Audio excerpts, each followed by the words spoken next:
think I like this feeling? Perfect to set the mood. It's like shimmer.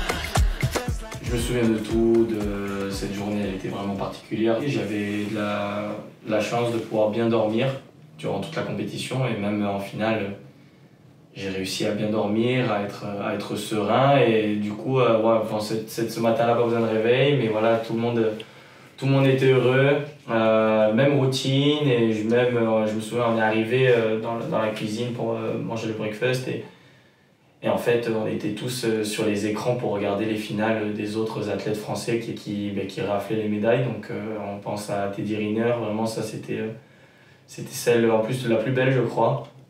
Et voilà, on était fascinés de voir ça. Nous c'était le matin et eux ils avaient déjà leur médaille donc ça nous faisait rêver, ça nous donnait encore plus envie d'atteindre nos rêves après quoi. Donc voilà. L'ensemble de cette journée a été naturel, je pense. C'était tout le temps la même routine, donc quand je me réveillais, c'était la même musique que je mettais sur mon téléphone pour m'ambiancer. C'était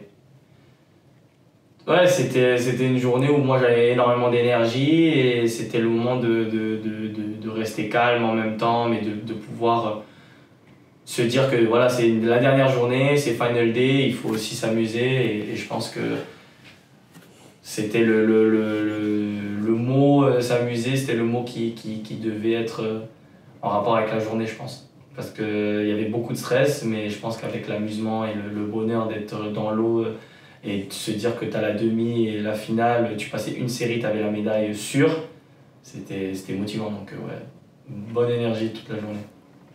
Toute la matinée, on a beaucoup attendu, dû au col, dû au manque de vagues. Jusqu'au moment où voilà, je sais plus s'ils ont lancé les filles d'abord ou nous on était en premier. Moi j'étais en première demi, grosse demi parce que j'étais aussi contre un Péruvien qui est très fort dans les tubes mais qui n'était pas forcément trop attendu à ce niveau-là de la compétition. Et moi je m'en doutais un peu parce que j'avais surfé des free surf avant, j'ai fait plusieurs compétitions dans les vagues qui tube, il est très fort dans le tube et surtout en gauche. Très compétiteur aussi. Et voilà, et le fait de me retrouver dans cette série, c'était peut-être un des théropos les plus petits que j'ai surfé en série. Très peu de vagues, très long, mais il y avait de la puissance quand les petites vagues arrivaient et je pense que voilà, il fallait grinder et on surfait jusqu'au dernier turn dans le récif on donnait tout quoi. Et donc voilà, c'est passé, mais c'était très chaud parce qu'on avait vraiment des petits scores et tout pouvait changer sur une petite vague. Et à ce moment-là, 3-2-1, j'ai hurlé parce que je me suis dit ok, ça y est, c'est bon quoi, c'est final, c'est deuxième ou premier si tout se passe bien. Donc non, c'était un soulagement. Le fait de voir mon père aussi et mon frère qui étaient dans le bateau et Jérémy qui me dit ça y est, c'est bon maintenant. Jérémy c'était le seul qui me disait cool, profite là de crier, d'être content, mais reviens vite focus. Surtout avant les interviews.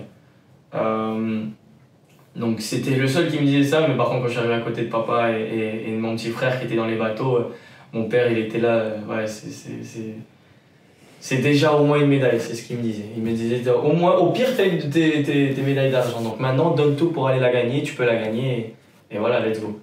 Donc c'était un bon mix et avant d'arriver aux interviews, c'est là où j'étais content bien sûr, mais j'ai réussi à être focus, à rester focus et surtout avoir un certain regard assez vide.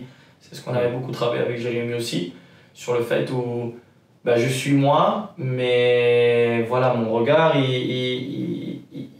suis ailleurs en fait. Je suis vraiment, j'essaye de garder mon focus le plus possible, mais toujours en restant moi-même avec les personnes qui sont là et qui m'entourent.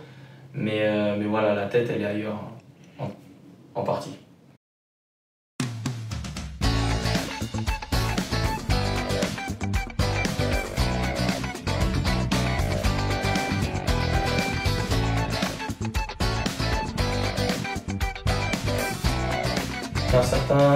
J'avais 1 heure ou 1h30 entre la demi et la finale et je crois d'ailleurs que du coup on a surfé en premier nous les garçons et les filles après, du coup c'est pour ça qu'on avait un peu ce temps là.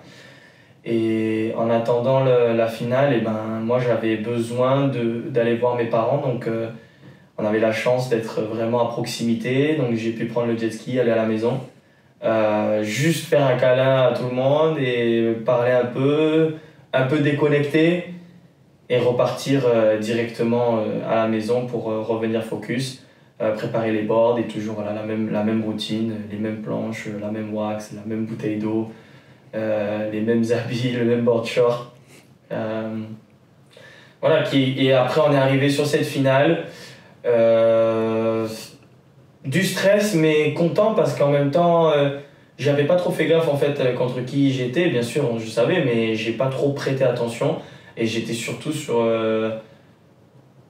l'envie que le swell il allait arriver et qu'on aurait voilà j'avais espoir d'avoir plusieurs vagues dans la finale et qu'on puisse vraiment échanger sur des vraies vagues, donc vraiment avoir du bon surf et des vraies vagues quoi, et plus d'opportunités. Et en fait, arrivé dans l'eau, on s'est ragassé l'intérieur. J'avais mes petits repères pour savoir si je suis trop deep ou pas, si lui il est trop deep ou pas. Jusqu'à un moment où il y a eu un premier set qui est passé. Je suis pas allé, j'ai cru que j'allais perdre la priorité à ce moment-là. Et en fait, moi j'ai laissé la vague en pensant que moi j'allais être trop deep. Donc je l'ai pas gêné, mais une demi-seconde ou une seconde après, c'est lui qui a décidé de pas y aller. Donc c'était pas à cause de moi qu'il n'est pas allé en fait. Donc ça, heureusement qu'ils l'ont bien vu et du coup ils m'ont pas enlevé la priorité.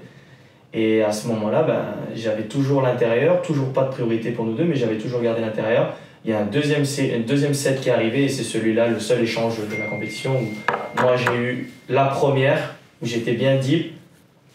Mais il m'a laissé un peu partir parce que j'étais à l'intérieur. Et lui aussi il pensait que j'étais trop deep.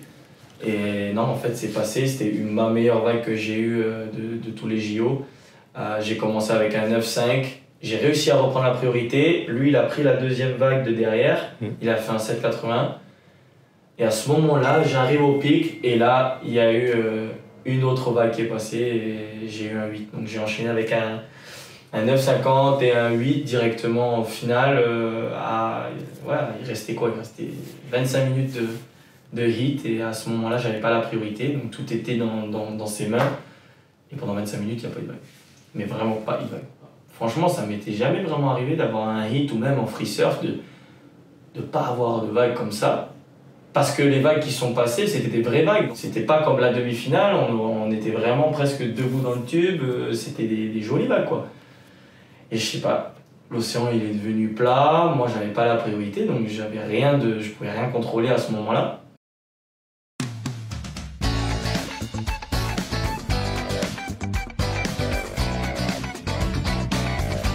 Tout le monde a commencé à hurler, j'étais là, taisez-vous, c'est encore long, il reste 2 minutes. 2 minutes pour nous c'est très très très long. Et quand en plus je me souviens c'était beaucoup d'enfants qui étaient dans les bateaux et qui commençaient à crier et tout, on a gagné, j'étais en mode on n'a pas encore gagné. Là c'est pas le moment, de trop s'emballer. Faut rester calme et voilà, Jérémy qui était à côté et qui me disait voilà, faut que je reste calme. Mon petit frère et mon père que je voyais, mon petit frère il avait un petit drapeau qui secouait dans tous les sens et voilà, moi ça me rassurait le fait que voilà, il y a mes parents, il y a Jérémy, je suis à la maison, j'ai un 9,50 et un 8. S'il y a un deuxième échange, en fonction de la note et en fonction de l'échange, s'il y aurait une deuxième vague ou pas dans la série ou pas, ça aurait été à moi de gérer parce que j'aurais eu l'opportunité voilà, d'avoir un autre échange ou de garder la priorité, donc ça aurait été à moi de gérer, mais les possibilités n'étaient pas si compliquées en fin de compte. Donc il fallait rester lucide sur ça et garder le calme parce que c'était le calme qu'il fallait garder le plus possible, surtout à ces moments-là. C'est vrai que j'en avais beaucoup rêvé. J'essayais de m'imaginer gagner à la maison, essayer de m'imaginer les vagues qu'on aurait pu avoir, essayer d'imaginer contre qui j'aurais pu tomber en premier tour, contre qui j'aurais pu, si jamais j'allais en finale, qui en finale, comment la finale se serait passée et comment aussi j'aurais pu entre guillemets merder la compète, tu vois, si jamais imagine je vais premier tour, deuxième tour je perds. Donc ouais, j'ai un peu imaginé, visualisé un peu tous les scénarios possibles. tout en gardant un espoir de pouvoir arriver en finale et de pouvoir vivre ce jour-là. Donc c'était un objectif, c'était un rêve. Et petit à petit, le rêve et l'objectif se concrétisaient. Et à 3-2-1, c'était toutes les émotions en même temps. Et surtout le fait de... Ouah, je l'ai fait et est-ce que c'est vrai quoi? Enfin, est-ce qu'il reste pas une autre série après ou il faut retourner focus? Donc c'était un peu un mix de beaucoup d'émotions, un mix de stress, un mix de bonheur. Et petit à petit, quand Jérémy est venu, quand dans mes bras, quand le jet ski il est arrivé, quand tout le monde hurlait, quand tout le monde était heureux, et mon petit frère, j'ai cru qu'il allait sauter dans l'eau du bateau, mon père pareil, et là on était là, wow, ok, ça y est, c'est bon, c'est fini. On a fait le job et maintenant il faut profiter. J'avais qu'une envie, c'était de profiter avec tous mes proches. Et j'ai bien fait, oui. C'était incroyable de pouvoir partager ce moment-là avec les personnes qui m'ont aidé, les personnes qui ont cru en moi, directement ou indirectement, en backstage ou pas en backstage, mais le fait de pouvoir profiter de ces moments-là avec ces personnes-là, c'était un des moments les plus beaux de ma vie et à la maison c'était encore mieux. Donc voilà, ça c'était une partie. Le lendemain, partir en Europe, partir en France, et le fait de voir autant de personnes qui avaient regardé ça, qui me félicitaient, je ne m'y attendais pas du tout. Franchement, je ne m'y attendais pas du tout. Il y avait des mamies qui venaient me voir, franchement, je ne savais même pas qu'elles auraient pu regarder et tout. Elles venaient, elles me félicitaient. Il y a même un moment où voilà, ça c'était pendant les 4 jours où j'étais là-bas, j'ai vécu des choses incroyables. Le Club France, ça c'était impressionnant. Les 2 fois où j'y suis allé, le surf dans la Seine. Le surf dans la Seine, moi déjà j'avais fait la fête, donc je sortais de boîte et en fait c'était un peu une surprise. J'ai été surpris, j'arrive là-bas, bon, ma planche, ma combi, ouais. Et là je vois le bateau de Wake et je me dis ouais, on va essayer d'aller à l'eau. Ouais, ok, comment ça on va aller à l'eau? Ouais, ils vont essayer de surfer dans le bateau. Ah ok, let's go. Donc ouais, c'était des beaux moments, des moments uniques auxquels jamais j'avais pensé. Et ouais, et franchement la joie des gens à Paris et tout ça, c'était quelque chose, c'était vraiment quelque chose de fort.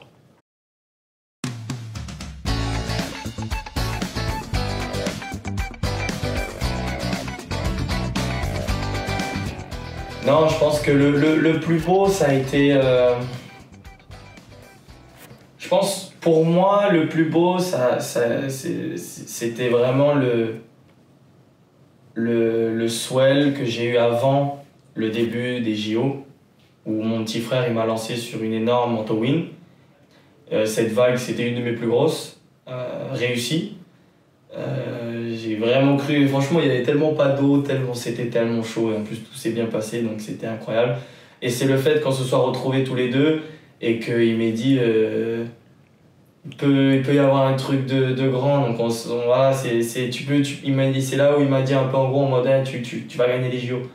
Et ces moments-là que tu vis avec ta famille, que tu viens de faire des choses que tu as toujours rêvé de faire, que ton petit frère ou que lui il soit derrière ou moi je conduise, partager ces moments-là dans des moments, dans des situations critiques, parce que là tu rigoles pas. Et le fait qu'il te dise ça après, en mode c'est un signe, c'est un truc de fou ce qu'on vient de faire et je suis trop content, trop fier qu'on le fasse ensemble et qu'il m'ait dit ça.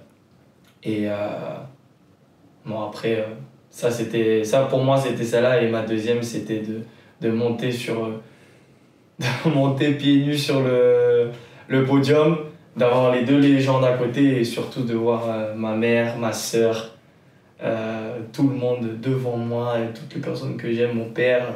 Et là, j'en revenais pas, c'est pas possible. Et là, j'étais trop fier de montrer et là, tout le monde était heureux. Et ça, c'était une des visions, une des images que j'oublierai jamais, et de voir vraiment ma sœur, mon frère, un sourire, on pouvait même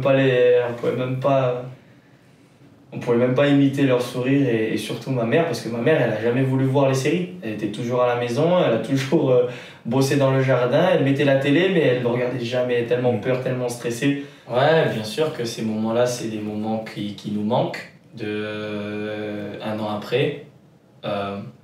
Mais bon, en un an, avec tout ce qui s'est passé, bien sûr, c'est des moments incroyables qu'on aimerait revivre et revivre et revivre encore une fois. Et c'était tellement des moments inoubliables. Le fait d'être en équipe, le fait d'avoir traversé, que ce soit des hauts et des bas, parce que c'était compliqué un peu pour tout le monde. Mais je pense que c'était surtout en fait la préparation qui nous a stressés et qui a été dure pour tout le monde. Mais au bout du compte, qui nous a fait vivre des moments incroyables. Et il ne faut pas oublier que voilà, la préparation, pour moi, ça a été la chose la plus marquante. En termes d'angoisse, de stress et de penser ça peut être un rêve à réaliser. Donc je pense que cette préparation, elle a été très très longue. Les modes de qualification et tout, c'était horrible, mais tellement bien. C'est un objectif, mais après c'est encore long. Les modes de qualification, ils seront compliqués, je pense, au fur et à mesure des années. Les athlètes, il y en a beaucoup qui vont arriver en 3 ans, il y en a beaucoup qui vont peut-être partir, j'en sais rien, mais ça va beaucoup changer. Il faut avoir un objectif à la fois, c'est toujours dans la tête, mais c'est pas mon objectif principal.